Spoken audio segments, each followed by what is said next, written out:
Is getting your doctorate better than going to Wall Street?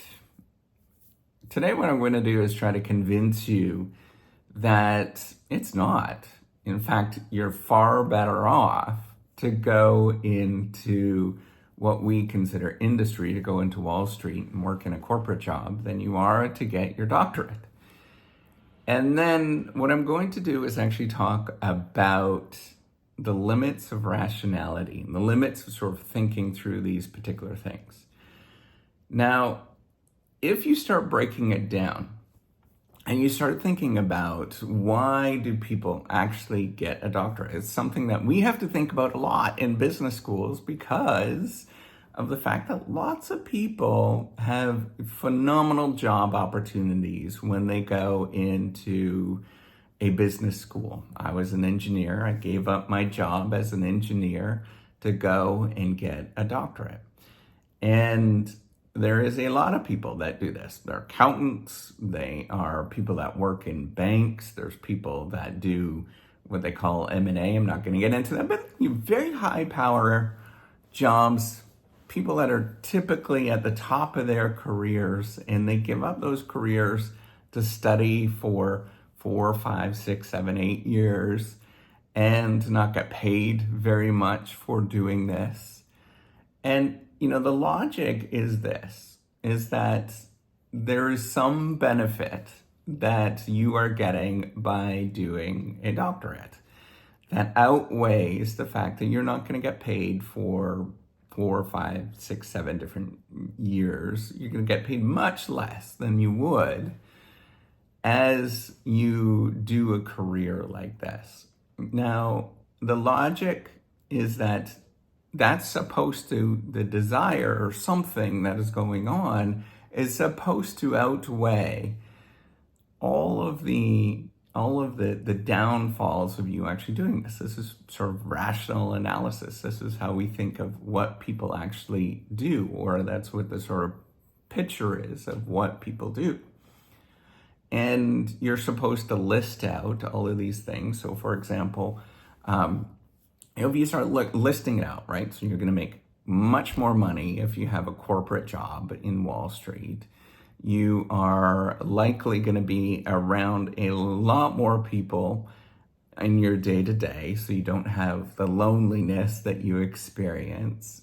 You're going to have to work in teams, but you have to kind of work in teams anyways in the academic game. You will have to be accountable, but you're accountable very much so in the academic game and doing research and getting your doctorate. You're very accountable. In fact, if you don't do it, you kind of just have to drop out. And so if you checkbox all of these kind of things, you would look to see, hey, this is fundamentally not the best way to do things. And so then you have to ask yourself, why is there so many people going into doing your doctorate? And, the logic is that there's something there, some desire, maybe it's curiosity, maybe it is passion, maybe it is you're just looking at something, and all of those costs, you add them up, which is going to be spectacularly large, are supposed to be outweighed by this curiosity or by the desire to do something. And this is where I kind of want to stop with the rational thinking and sort of convince you to think about this in a different way. Is that we often do things that, we can't really understand. And this is not necessarily bounded rationality in some sort of way. And the reason is so bounded rationality is this idea that you can't necessarily see that much around you, so you sort of make shortcuts and heuristics to do your best to make decisions. Now, coming into it, everybody knows this. This information is widely available. And we know all of these kind of things. If you start looking at it, it's very clear that there isn't necessarily this, the benefit of what you're thinking about. Now, why do people actually do this? I'm going to do something that's a little bit more pragmatic, and I'm going to say things that are a little bit more pragmatic, is that for you yourself, it seems like that you just do it for the simple sake that you do it. And you look at it and you say, yeah, you know what? There are some factors that come into play that are sort of rational. Yeah, you kind of get a career at the end of it. Yeah, that there is some sort of money that's there at the end of it. And yes, like, hey, you do get a stipend, all those kind of things. But you often do these things, you do life, in a lot of ways of just not knowing. And it's not necessarily the fact that it is a rational thing to do or an irrational thing to do, is that, things are complicated. And you often have to make these choices, sort of thinking around things and balancing things that are not necessarily always the way that you would think that they would turn out. Now, the other thing that you have to think about is that there is tremendous amounts of search costs that we don't account for in any of these analysis. Now, this is kind of more on the long line of people looking at sort of bounded rationality, but let me explain what they are. Is that sometimes it's just clearer, there's a path that's clear, laid out, that you can see, than going and doing something that you're going to get a job that's amorphous, and that you don't know what this particular job is, you don't know what that looks like. And so the search path, the path that you're going on, is a lot more clear.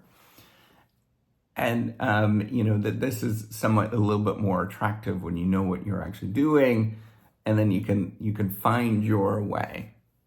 Now, there is something else that simply I just can't explain.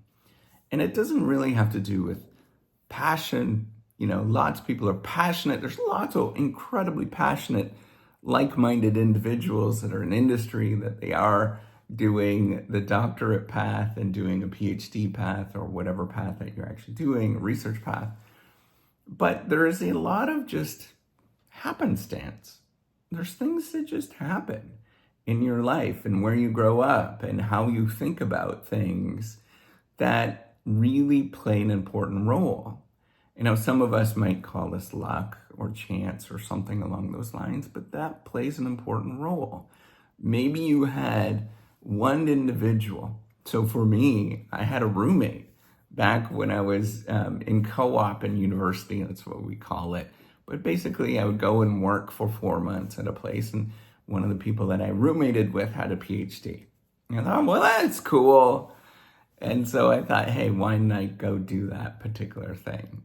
And I tried to pick the most rational path of doing business and all of that kind of stuff. But, that doesn't necessarily explain the happenstance of just showing up at somebody's door and you're going to be a roommate with somebody that has one of these things. If I would have went out, it was out in Alberta at the time, in Calgary. If my roommate would have been somebody that worked in the oil rigs, I probably would have been like, you know what, I'm going to work in the oil rigs. There is a lot of chance. There's a lot of things that we just can't explain. That there's no rational way to explain any of these particular things. It's just life. And no matter where you end up and what you do, you make a good life for yourself. And if we were to step back and sort of think about all of the choices that you made and not so choices that you made, you would say that, this was unintentional or intentional to do these things. The truth is, we just don't really know.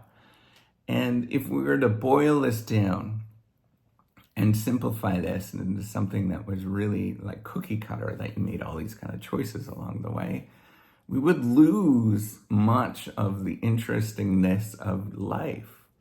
Some of you are probably going to choose to do some sort of career choice that you have simply because of the fact that you had somebody that was nice in your life, that you enjoyed, and then you actually pursue that particular thing. Many people, many people inherit their jobs because that's what their parents did.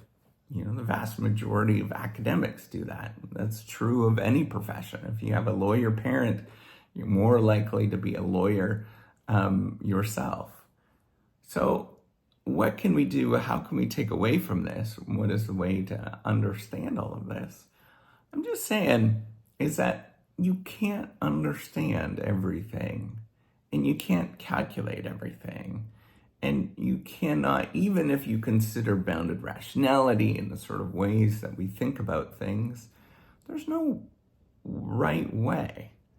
And one of the fundamental problems that we have, and we can't solve this right now, this is a real problem in science, is that we often want to think about comparisons, that we think about what would have happened if we would have done something else. And we do fancy regression models where fancy mathematical techniques to compare this. And the truth is, that was an assumption that was made back in the 1900s or earlier of how we view the world. And that truth, that way that we think about the world, can be completely different. And there was major debates about this. We live a life that there's one life, there's no other life that exists, and we can't explain why we actually live in that particular path. And we shouldn't explain why we live in that particular path. So before you start thinking about what is the right way to do things, before you start comparing, before you start thinking about, looking back on what you did and thinking about, oh shoot, why the hell did I do that? I want you to just think about just the complexity of life, and that we do not have tools. We don't understand the world that very well. We don't have the tools at our fingertips to understand any of this stuff. And maybe we will eventually. We'll have high enough computing power to be able to do that. But we know already it doesn't do a fantastic job. It does an okay job. Computers do an okay job to explain this stuff. But it doesn't explain everything. And so that's where lots of people, they might turn to other factors in our life to explain these things. Some call it spirituality or, just curiosity of the world. But there's an element of much of our lives that we can't explain. There's no way I cannot explain the difference in my heart between love, passion, inspiration, all of those kind of things. That doesn't affect me. That doesn't, I can define what those things are, but I don't know deep down inside what's the difference between all of those particular things. So what I'm getting at is try not to boil things down into a single thing or a single path, or that there is a right way and a wrong way. And just accept life, just accept it as is. Those philosophers and the people that were in various different religions from thousands of years ago, they have a lot of truth to them because they lived life.